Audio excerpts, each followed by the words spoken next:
I love coming to church on the Sunday after Easter. There's something comforting about it, almost reassuring. Because we put so much energy into Easter Day. We do that liturgically with all those services that lead up to it, and with a big whoop-de-doo on Easter Day, and we do it secularly with putting all that energy into family gatherings and egg hunts and jelly beans and all those things. And then we come to the next Sunday and we come here and we are reassured that Christ is still risen from the dead.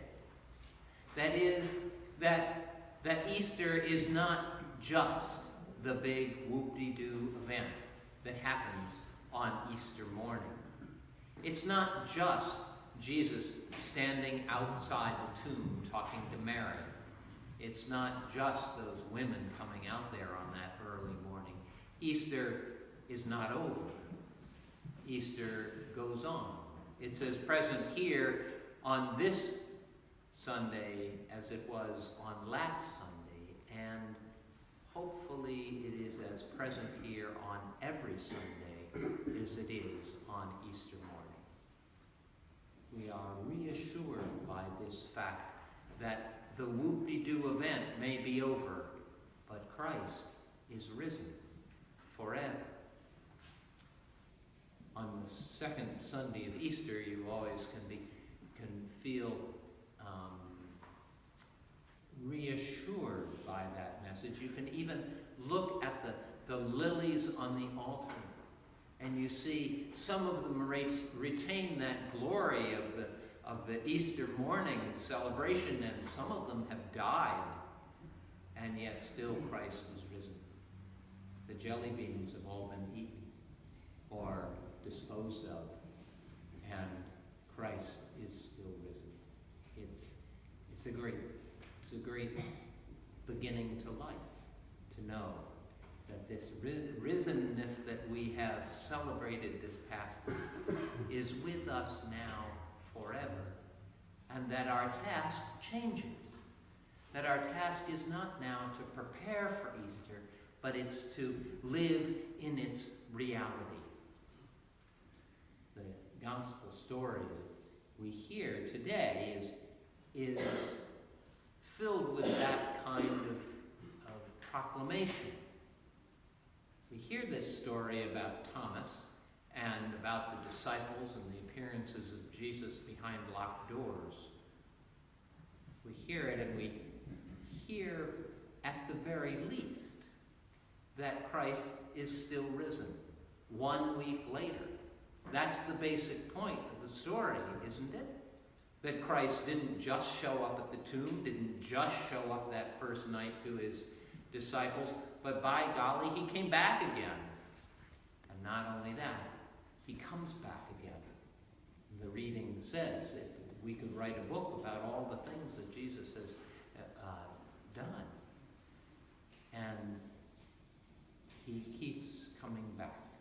That's the first point that we want to make about this lovely story, and the one that we should take to our heart forever. And the second point might be that has to do with this fellow Thomas, who has been called Doubting Thomas. But really, we really ought to call him us. Because all he's asking for is just to be able to know for himself the truth of this resurrection. I'm not going to take it as something somebody told me that Christ is alive.